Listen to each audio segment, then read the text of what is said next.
क्या अमेरिका पूरी दुनिया की इकोनॉमी को बर्बाद करने पे तुला है? क्या इसके वजह से भारत को बहुत सारे नुकसान होगा या नहीं होगा? दोस्तों, एक टाइम था जब यूएसए इकोनॉमी को पूरी दुनिया फॉलो करती थी। अगर यूएसए इकोनॉमी में अगर कुछ भी हो जाए तो पूरी दुनिया में उसका प्रभाव देखने को मिलता था। जैसे आप देखेंगे तो 2008 का क्राइसिस, वर्ल्ड ट्रेड सेंटर का गिरना, ये सब पूरी दुनिया की इकोनॉमी को पूरा बर्बाद करके रखा था। जैसे अमेरिका अपना अर्थव्यवस्था को बहुत ही आगे ले रहा है, इसको देखते ही हर डेवलपिंग कंट्री भी हो, सब अमेरिका अर्थनीति को देख के एक स्टैंडर्ड पॉइंट बनाता था और जिसको उदाहरण के तौर अपने देश को इसी तरह डेवलप करना चाहती थी और चाह भी रहे हैं। अगर आप देखा जाए, अब अमेरिका ने जैसे डिसीजन ले रहा है और देश के अगेंस्ट में इसी डिसीजन को लेके चल रहा है अमेरिका, चाहे वो जियोपॉलिटिकली इशू हो या चाहे अपना अर्थव्यवस्था को लेके जो ग्रोथ देखने को मिल रहा था अमेरिका को,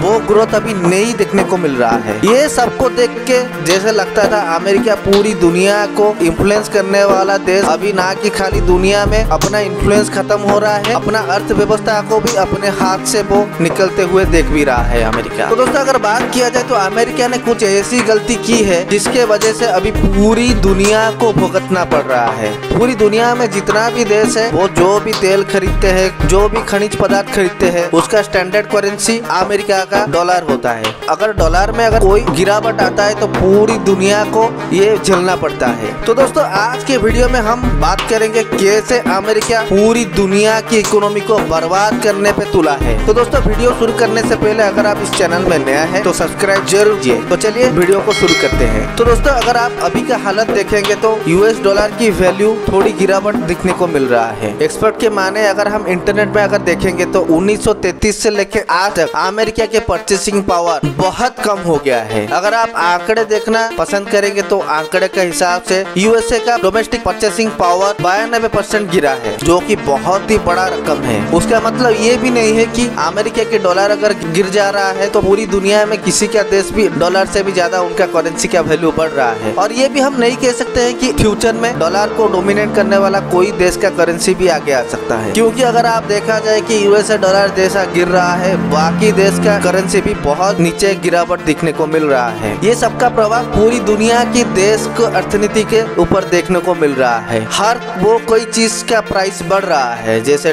तेल हो, दाल हो, आटा हो, सबका प्राइस बहुत ही बढ़ रहा है। गरीब आदमी के सर के ऊपर बहुत ही बड़ा बोझ बढ़ रहा है। खाली गरीब नहीं, अभी जैसे रेट बढ़ रहा है सब चीज का, अभी मिडिल क्लास फैमिली भी बहुत दिक्कत में है। तो दोस्तों, महंगाई खाली भारत में नहीं, बहुत सारे सब देश में महंगाई बढ़ रहा है और इसका कारण हर कोई बोल रहा है कि अमेरिका ही जिम्मेदार है। तो दोस्तों, क्यों अमेरिका को इस बात के लिए दोष ठहराया जा रहा है, तो आज हम लोग बात करेंगे इसी के ऊपर। किसी भी देश का इकोनॉमी का अगर हम देखा जाए तो उसका M1 मनी सप्लाई को देखा जाता है। M1 मनी सप्लाई का मतलब किसी देश के पास पैसा लिक्विड फॉर्म में कितना पैसा है। तो दोस्तों, अगर देखा जाए तो लिक्विड फॉर्म में पैसा कैसा होता है, जैसे आप बैंक में FD करते हैं, सेविंग करते हैं, ये सब आपका लिक्विड फंड में जाता है। अगर आप देखा जाए तो आप पर्सनल के बात बोलेंगे तो आपका सेविंग हुआ, FD हुआ, ये सब आपको लिक्विड फंड बोला जाता है। कोई भी देश अपना पैसे को रिजर्व करके लिक्विड फंड में रखना चाहता है तो उसको देश का लिक्विड मनी कहते हैं। अगर आप देखा जाए तो सीधी सी बात यह है, अगर किसी भी देश का लिक्विड मनी बढ़ाना है, M1 मनी बढ़ाना है, उसको पैसा ज्यादा छापना पड़ता है। तो दोस्तों, अगर आप देखा जाए तो बहुत सारा तथ्य आपको इंटरनेट पे मिलेगा, यूट्यूब पे मिलेगा, बहुत सारा अखबारों पे भी मिलेगा। तो अमेरिका ने बहुत M1 मनी छापा है और जाहिर सी बात है, कोविड के टाइम पे जितना सब महामारी में सब देश अर्थव्यवस्था को खराब हुआ है, वो सब अपने देश को बचाने के लिए अपना अपना पैसा छापे हैं। इसके हिसाब से पैसा अगर ज्यादा होता है तो पैसा का वैल्यू कम होगा। अगर आप देखा जाए तो अमेरिका ने यहाँ पर एक बहुत ही बड़ा गेम खेला। वो क्या किया ना, जैसे आपका अगर कोई भी देश अगर उसको कर्ज चाहिए, वो किसी भी देश पे भी ले सकता है और उसको वो सूद समेत वापस करता है। जैसे भारत का अगर कुछ भी अर्थ चाहिए, जापान से भी ले सकता है और जापान से भी लिया भी है, और उसको जब वापस करेगा उसको सूद समेत वापस ही करेगा। जैसे चाइना ने श्रीलंका को बहुत सारा कर्ज दे दिया और जिसके चलते ही श्रीलंका ने उसको इंटरेस्ट अमाउंट बहुत ही बढ़ गया और चुका नहीं पाया तो चाइना ने उसको कब्जा कर दिया। लेकिन यूएसए के साथ ऐसा नहीं है। जैसे आप मान के चलिए, अगर कोई भी देश अगर नहीं चुका पाता है तो वो उसका जिम्मेदारी है। अगले तरफ यूएसए का अगर कुछ कर्जा लेता है तो अगर वो चुका नहीं पाता है तो पूरी दुनिया का प्रॉब्लम होता है, उसको चुकाने का कोई जरूरत नहीं होता, क्योंकि कोई भी देश अगर अगर व्यापार करना चाहता है तो वो यूएसए डॉलर एक स्टैंडर्ड करेंसी के हिसाब से वो अपना व्यापार करता है। और जाहिर सी बात ये है कि डॉलर कितना छापना है कितना छापना नहीं है ये यूएसए के ऊपर पूरा डिपेंड करता है। और ये चलते ही उसका मतलब ये हुआ कि पूरी दुनिया का फाइनेंशियल सिस्टम का जिम्मा यूएसए के पास है और वो चाहे पूरी दुनिया का फाइनेंशियल सिस्टम को उठा भी सकता है गिरा भी सकता है। जैसे आप देखा जाए एक बैंक में अगर आप लोन लेते हैं, अगर वो बैंक घाटा में चला गया और वो अपना पैसा किससे वसूलेगा? अपने बैंक के अंदर जितना भी सब काम करे उसको वसूलेगा। तो ऐसे और अगर यूएसए का अगर कुछ घाटा होता है तो हर देश से वो वसूलने का सिलसिला जारी रखेगा। तो इसका मतलब ये है अगर यूएसए में अगर कुछ भी प्रॉब्लम होता है तो सब देश के ऊपर इम्पैक्ट उसका पड़ता है। पहले गोल्ड इंटरनेशनल करेंसी था और उसके बाद अभी यूएसए डॉलर अभी इंटरनेशनल करेंसी के तौर व्यापार में यूज होता है। अगर जाहिर सी बात यह है कोई भी देश अगर यूएसए से अगर अपना उधार लेता है वो इंटरेस्ट के साथ चुकाता है, लेकिन अगर अमेरिका को जरूरत है तो वो अगर कर्जा लेता है वो ना चुकाते हुए